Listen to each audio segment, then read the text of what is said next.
Good morning students. अभी जो हम आपको वीडियो दिखा रहे हैं, इन वीडियोज में जो चैप्टर हमने अभी तक आपको पढ़ाए उन्हीं चैप्टरों को दोबारा से रिवाइज किया जा रहा है, क्योंकि आपके जो एनटीएससी एग्जाम हो रहे हैं उनके हिसाब से चैप्टर, जैसे कि पहला चैप्टर हमने नंबर सिस्टम का है, उसके बाद पॉलिनोमियल्स की वीडियो भेजी, उसका होमवर्क भी दिया। आज मैं चैप्टर लूंगा linear equation in two variable. और ये लीनियर इक्वेशन टू वेरिएबल जो चैप्टर है दोनों ही क्लासेज में है, क्लास 9th में भी है और क्लास 10th में भी है। तो वहाँ जो एग्जाम में क्या होता है, टॉपिक होता है, ये कोई क्राइटेरिया नहीं है कि 9 से होगा या 10 से होगा। इसीलिए हर टॉपिक को दोनों क्लासों को साथ लेके करना है, 9th क्लास भी और 10th क्लास भी। तो थोड़ा सा मैं पीछे 9th का रिवाइज कराता हूँ और फिर उसके बाद उसे 10th में लेता हूँ, ठीक है। और 10th का तो आपने पढ़ाई है, 10th का भी रिवीजन हो जाएगा, 9th का ही। सबसे पहले देखना है कि लीनियर इक्वेशन टू वेरिएबल होती क्या है, ठीक है ना। फर्स्ट चैप्टर है हमारा, चैप्टर शायद 10th क्लास में तो चैप्टर 3 है, लेकिन यह चैप्टर है जो 9th क्लास में 4 है chapter.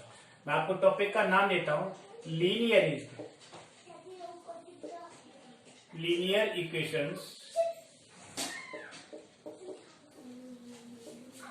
Equation in two variables, ठीक है ना। Linear equation in two variables, ये। अब सबसे पहले आप सीधा 9th क्लास में, ठीक है ना, लेकिन 10th क्लास में क्यों, कि 10th क्लास में लीनियर इक्वेशन नहीं है, वहां है पेयर ऑफ लीनियर इक्वेशन, क्योंकि 2 इक्वेशन होती है। और जब 9th क्लास तक होगा सिर्फ एक ही इक्वेशन को कंसीडर किया जाता है, और 10th क्लास में आते ही पेयर हो जाता है, इसीलिए चैप्टर का नाम चेंज हो जाता है। क्या हो जाता है, pair of linear equations into variables. तो अभी मैं आपको 9 ले रहा हूं, इसीलिए यहां पर linear equation, otherwise pair of linear equation होता है, ठीक। अंतर है इसमें। अब देखिए लीनियर इक्वेशन होती क्या है। लीनियर इक्वेशन 9 से भी नीचे जाते हैं 8th क्लास, वहां भी आपने लीनियर इक्वेशन पढ़ी होगी, लेकिन वहां क्या होता है, 1 वेरिएबल। तो 1 वेरिएबल में लीनियर इक्वेशन क्या होगी, थोड़ा सा उसे लेते हैं पीछे। लीनियर इक्वेशन इन 1 वेरिएबल, ठीक है। देखिए 1 वेरिएबल्स में क्या होगा, जैसे इक्वेशन की जनरल फॉर्म होती है वहां पर ax plus b is equal to 0। और इक्वेशन बनती किससे, जब तक हमारे दोनों साइड में कुछ नहीं होगा तब तक इक्वेशन नहीं बनेगी। अगर हम इसको यहां से 0 हटा दें, in that condition this is not equation. Equation का मतलब both side should be balance, दोनों साइड बैलेंस होनी चाहिए, दोनों साइड होनी चाहिए, left hand and right hand side, तभी तो इक्वेशन मिलेगी। अब ये इक्वेशन क्या है, इक्वेशन इन 1 वेरिएबल। जब 1 वेरिएबल है तो इसमें अननोन वैल्यू भी एक ही होगी, और वो अननोन वैल्यू क्या है, x। जो वैल्यू निकल के आएगी x की ही आएगी, तो इजी है, इसमें 1 वेरिएबल में 1 वैल्यू होगी। तो इसे हम कैसे निकालेंगे, ax is equal to minus b, x is equal to minus b upon a. Is it clear. अब मैं आपको इसका एग्जाम्पल लेता हूं, जैसे मैंने एग्जाम लिया 3x plus 4 is equal to x plus 5। ये लीनियर इक्वेशन है क्योंकि इसमें दोनों साइड है, लेफ्ट साइड और right hand side. 8th class की, बिल्कुल सिंपली 8th क्लास का बता रहा हूं मैं। अब इसमें आपने देखो क्या करना है, x को इधर लिया, इसको इधर ले लिया, है ना। 3x minus x is equal to क्या हो जाएगा, 5 माइनस 4। तो कितना आ रहा है, बोलो 2x इज इक्वल टू 1, तो x is equal to 1/2। At any rate अगर लीनियर इक्वेशन 1 वेरिएबल में है तो 1 सॉल्यूशन ही आएगा। अगर इसी चीज को मैं 2 वेरिएबल में चेंज कर देता हूं, लेकिन एक कंडीशन यहाँ एक चीज रखना भूल गए, क्या, इसमें a not equal to 0, a 0 नहीं होना चाहिए। अब आओ सेकंड कंडीशन में, क्या है, 2 वेरिएबल में चलते हैं, linear equation in two variables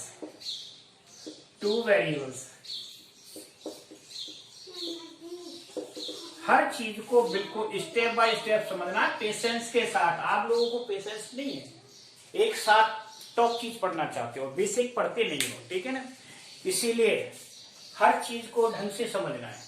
अब आ जाओ वन वेरिएबल में। यहाँ क्या था, एक वेरिएबल एक्स, अब टू वेरिएबल तो दूसरा वेरिएबल और लेंगे, तो एक्स के बाद वाई ही लेंगे, है ना, ऑर्डर से लेते हैं वेरिएबल एक्स वाई जेड इस तरह से, ठीक। तो हमने इस इक्वेशन को कैसे लिखा है, जनरल फॉर्म जो होती है a x plus b y plus c is equal to 0। अब आप कहोगे सर वहां बी था, यहाँ सी आ गया। जब तक कांस्टेंट वैल्यू नहीं होगी तब तक इक्वेशन में कोई भी वैल्यू नहीं आएगी, इसलिए होना बहुत जरूरी है। इन इक्वेशनों में क्या होती है, वैल्यूज इनफाइनाइट हो जाएंगे।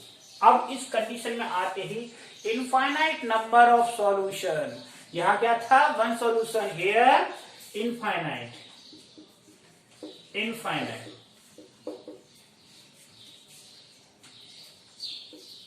इनफाइनाइट सॉल्यूशन, यहां इनफाइनाइट सॉल्यूशन होंगे। अब मैं आपको बताऊंगा कैसे होंगे इनफाइनाइट सॉल्यूशन, क्योंकि x की वैल्यू y पर में चेंज करते रहेंगे। अब जैसे एक एग्जांपल लिया मैंने, ठीक, क्या है example, 3x plus 4y plus 5 is equal to 0। ये देखो क्या है, लीनियर इक्वेशन, टू वेरिएबल है। अब यहाँ x और y की वैल्यू अनलिमिटेड आप सॉल्व करते रहोगे, ठीक है, निकालते रहोगे। तो सबसे पहला इस चैप्टर में 9th क्लास में हमने पढ़ा होगा, कोई भी इक्वेशन दे रखी है उसको किस फॉर्म में रिप्रेजेंट करना, इन the form of two variable. अब वन वेरिएबल को टू वेरिएबल में कैसे चेंज कर सकते हैं, अब आपको देखना ही है, ठीक। How to change in the form of a x plus b y plus c. देखो इक्वेशन है हमारी, जैसे 3x प्लस 5 यही है इज इक्वल टू 0। अब इसको मुझे उसमें वन वेरिएबल में चेंज करना है, two variable, sorry, change in two variable, two variable. अब सेकंड वेरिएबल नहीं है, 9th क्लास में पढ़ाया होगा, तो क्या करेंगे, इसको लिखेंगे like this, 3x plus 0y plus 5 is equal to 0। अब y आ गया हमारे पास, y आ गया, तो y का कोएफिशिएंट क्या है, 0। इसको कंपेयर करो किससे, कंपेयरिंग विद किसके साथ, ax plus by plus c is equal to 0, इसके साथ कंपेयर करेंगे। तो a इज इक्वल टू क्या हो गया, बोलो 3 and b is equal to 0 और c इज इक्वल टू 5। ये वैल्यू आ गई कि नहीं। अब इस तरह से अगर कोई वैल्यू दी है उसे भी आप टू वेरिएबल लिख सकते हो, जैसे x is equal to -5, this is also you can write in two variable. ये केवल x की वैल्यू है, कोई इक्वेशन भी है, क्योंकि दोनों साइड है, एक वैल्यू भी है। तो कैसे लिखेंगे इसको, देखो x, पहले इसको इधर लाएंगे, प्लस 5 इज इक्वल टू 0, ठीक, बनेगी इक्वेशन। अब उसमें क्या नहीं है हमारे पास, y, तो x plus 0y plus 5 is equal to 0। करो compare, on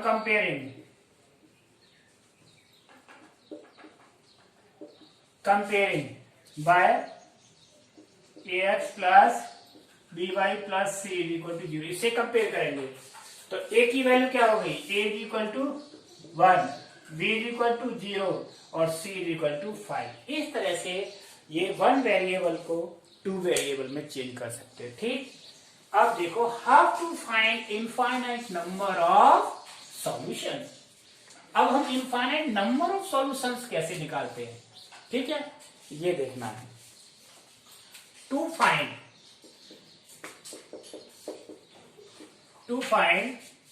solutions of equation, ठीक है ना। बस इसमें थोड़ा सा इतना ही बता रहा हूं 9th का, मैं आप 10th स्टार्ट करूंगा, ठीक है ना। 9th का तो बस थोड़ा सा जस्ट इंट्रोडक्शन, आपको पता ही है, तो बाकी तो उसमें ग्राफ है। अब सॉल्यूशंस कैसे निकालते, कोई भी एक इक्वेशन ले लो आप, सपोज करो मैंने इक्वेशन ली x plus y is equal to 10 ले लिए। This is equation in two variable, है या नहीं? इसमें एक टेबल बनाते हैं वैल्यू पुट करके, ठीक है ना। आप चाहो मैंने सॉल्यूशन, इसको मैंने इस तरह से चेंज कर लिया, y is equal to 10 minus x. This is equation 1 और दिस इज इक्वेशन 2। बिल्कुल 9th क्लास में जो चीज पढ़ाई वही पढ़ा रहा हूं, कुछ भी नया नहीं, कुछ भी नया नहीं, बस आपको उसको समझना है। ये बना दिया मैंने इस तरह से, ठीक, क्लियर नोट। अब देखिए इसकी वैल्यू, y की वैल्यू किस पर डिपेंड कर रही है ये देखना है, x पर, ठीक। इससे आप ग्राफ भी बना सकते हो। थोड़ी देर के लिए आप 9th क्लास में पहुंचे, 9th में हमने क्या पढ़ा था, ये x हो गया और ये y is equal to 10 minus x हो गया। जैसे जैसे x की वैल्यू रखेंगे y की वैल्यू आती रहेंगी। मैंने x की वैल्यू क्या रखी, 0, तो y की वैल्यू क्या आ गई 10। x की वैल्यू 2 रखी, y की क्या आई 8। x की वैल्यू 4 रखी, y की क्या आई 4 रखने पर 10 माइनस 4 6। यहां पर 6 रखा तो कितनी आ गई 10 माइनस 6 4। यहां मैंने क्या रख दिया बोलो, x की वैल्यू 8 तो क्या आ गई 2। अब x की वैल्यू क्या रख दी 10 तो क्या आ गई बोलो, 10 रखने पर वैल्यू क्या आ गई इसकी 0 आ गई ना 0। इस तरह से अभी और भी आप लिखा सकते हो, चाहो तो आप नेगेटिव में वैल्यू लोगे। Infinite number of solution you can find, आप इनफाइनाइट नंबर ऑफ सॉल्यूशन आप ले सकते हो, लेकिन ग्राफ के लिए हमारी 3 और 4 वैल्यूज ही काफी है। अब इस इक्वेशन का देखें ग्राफ कैसे बनेगा। ग्राफ बनाना है इस इक्वेशन का, तो आप इसको इस तरह से डिवाइड कर देंगे x और y, ठीक। या सपोज करो आपने लिया 0 2 4 6 8 और 10, ऐसे यहां पर 2 4 6 8 और 10। तो पहला पॉइंट देखिए x 0 y 10 और दूसरा लास्ट पॉइंट x 10 y 0, दोनों को मिला देंगे। ये this is the equation of x plus y is equal to 10। इस इक्वेशन का ग्राफ आएगा और ये बाकी सारे जो पॉइंट है इसी इक्वेशन पर लाई करेंगे। देखिए 2 पर 8, x की वैल्यू 2 है तो y 8 आ गया, x की वैल्यू 4 पर 6, इस तरह से ये चलता रहेगा। तो इसका ग्राफ भी बहुत इजी है, ठीक है। अब आप ये 9th क्लास में सिर्फ इतना ही है आपको, यानी इक्वेशन को रिप्रेजेंट करना, इसके जीरोज निकालना और वेरीफाई करना, ठीक है। अभी आपको हम एक दो क्वेश्चन ऐसा भी लेते हैं जिसमें क्या है k की वैल्यू फाइंड करनी हो, वो भी 9th क्लास में आता है, ठीक है ना। कभी कभार वो क्वेश्चन क्वाड्रेटिक में पहुंच जाता है, ठीक। तो जैसे एक दो क्वेश्चन लेते क्या होगा, वहां सॉल्यूशंस दिए होंगे and find the value of k। तो ये बुक में से ही देखना पड़ेगा कोई क्वेश्चन, 4th चैप्टर का 9th क्लास की बुक से ही लेते हैं। क्वेश्चन है देखो ये, हाँ ये रहा क्वेश्चन। क्वेश्चन है x is equal to 2 and y is equal to 3 is solution, solution of, किसके सॉल्यूशन है, equation k plus 1 x minus 2k plus 3 y minus 1 is equal to 0, यानी इसके सॉल्यूशन है। Then find the value of k, क्या find करना है, find k। इस तरह के भी क्वेश्चन आते हैं, ठीक है ना। अब देखो इसमें क्या है, जब x और y इस इक्वेशन के सॉल्यूशन है तो इन प्लेस ऑफ है हम क्या रखेंगे x 2 और y के ऊपर क्या रखेंगे 3 और इसको सॉल्व कर देंगे। तो सबसे पहले write the equation k plus 1 bracket x minus 2k plus 3 bracket y minus 1 is equal to 0। Put the value of x and y। तो k plus 1 is into 2 minus 2k plus 3 into 3 minus 1 is equal to 0।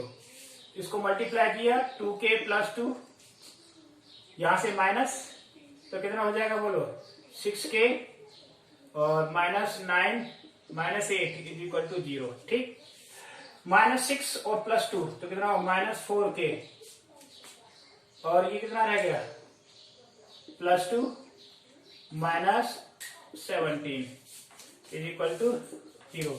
इसको solve करो, देखो क्या आता है answer से।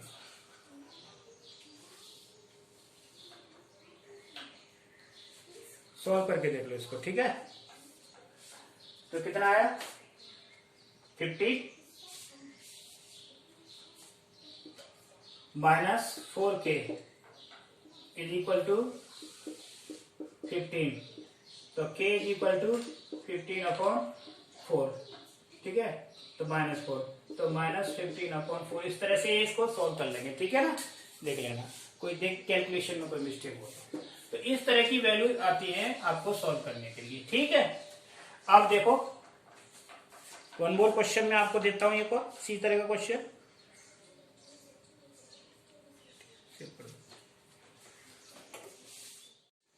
अभी तक ये 9th क्लास का मैंने पीछे का आपको, अब आता है पेयर्स वाले, यानी जहां हम 2 इक्वेशंस लेते हैं।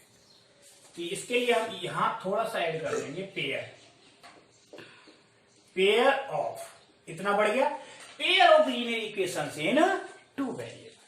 अभी तक तो हम एक इक्वेशन के बारे में पढ़ रहे थे, अब हमारे पास आ गया पेयर, 2 इक्वेशंस का।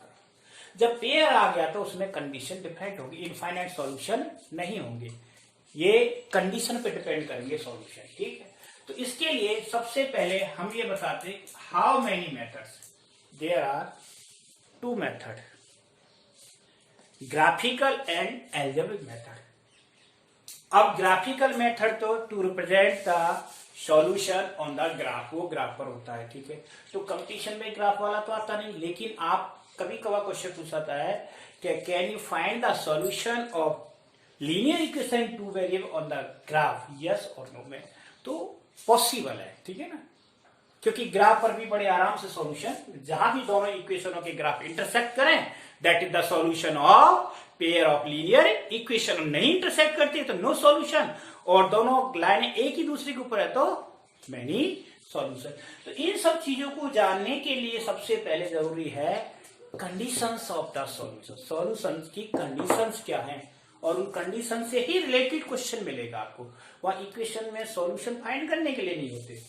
जैसे अब फर्स्ट कंडीशन मैं आपको पहले बताता हूं, देयर आर 2 इक्वेशंस, यानी इक्वेशन, इस लाइन की इक्वेशन क्या है, ए और ये 2 लाइन है, ठीक है ना। और दोनों की इक्वेशंस मैं आपको लिख देता हूं, ये तो पहले वाली कंडीशन हो गई फर्स्ट। जैसे a1x plus b1y plus c1 is equal to 0, this is equation 1। a2x plus b2y plus c2 is equal to 0, equation number 2। अब इसमें फर्स्ट कंडीशन, ठीक है। फर्स्ट कंडीशन क्या होगी, सबसे पहली condition a1 upon a2 not equal to b1 upon b2। इसमें ratio से कंपेयर करती है, और रेशो किसकी, कोफिशिएंट की। a1 upon a2 means ratio of the coefficient of x, b1 upon b2 ratio of the coefficient of y are not equal. अगर equal नहीं है तो क्या होगा, then unique solution, unique solution. कैसा सॉल्यूशन होगा, यूनिक, सिंगल सॉल्यूशन होगा। x की भी एक वैल्यू होगी और y की भी एक वैल्यू होगी, यूनिक सॉल्यूशन हो गया। जब सॉल्यूशन यूनिक होगा तो लाइन क्या करेंगे, आपस में इस तरह से इंटरसेक्ट करेंगी, then lines in of equation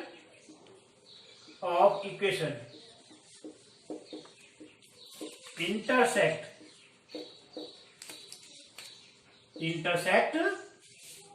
at one point पर इंटरसेक्ट करेंगे। यानी इक्वेशन की दोनों लाइन कहां इंटरसेक्ट करेंगी, एक ही पॉइंट पर। जैसे एक लाइन ये हो गई और दूसरी ये होगी, कहीं भी इंटरसेक्ट करती है, ठीक है ना। This is the equation of a1x plus b1y plus c1 is equal to 0। और ये इक्वेशन क्या है, a2x plus b2y plus c2 is equal to 0। तो दोनों कहीं एक पॉइंट पर इंटरसेक्ट करेंगी। जब इंटरसेक्ट करेंगी तो सॉल्यूशन होंगे, जब सॉल्यूशन होंगे तो इस कंडीशन को बोलते हैं कंसिस्टेंट। क्या बोलते हैं, कंसिस्टेंट। देन कंडीशन क्या होगी, कंसिस्टेंट। ठीक है, दो कंडीशन होती हैं, एक तो होती है कंसिस्टेंट और इनकंसिस्टेंट।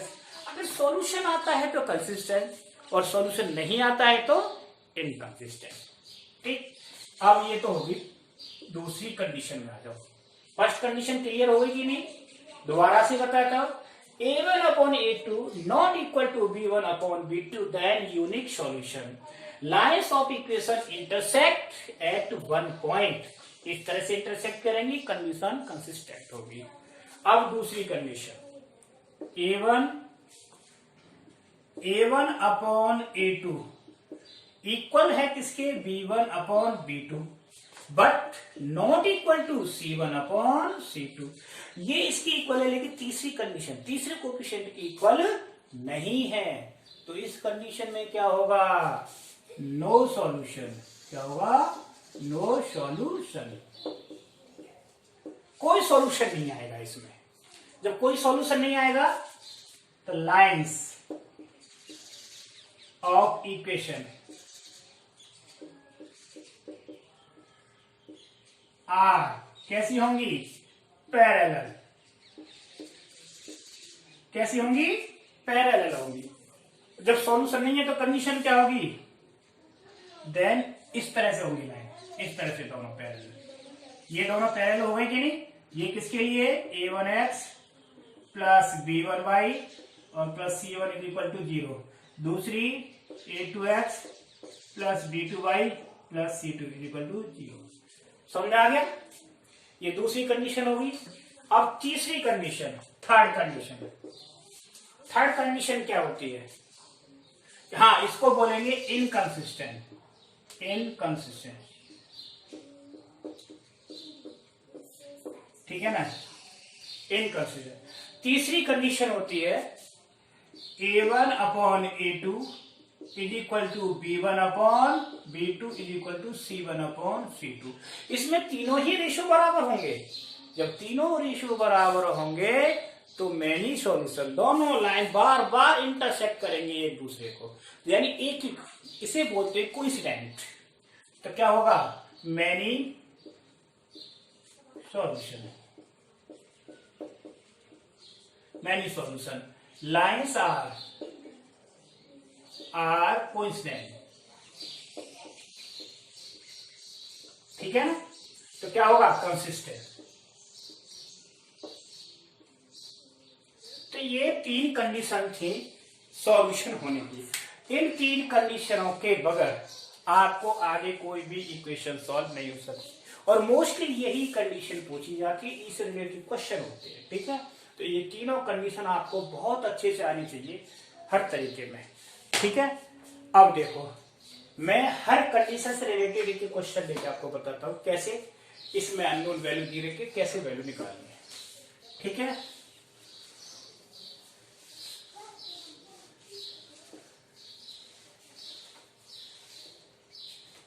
अब आपको क्वेश्चन देते हैं हम।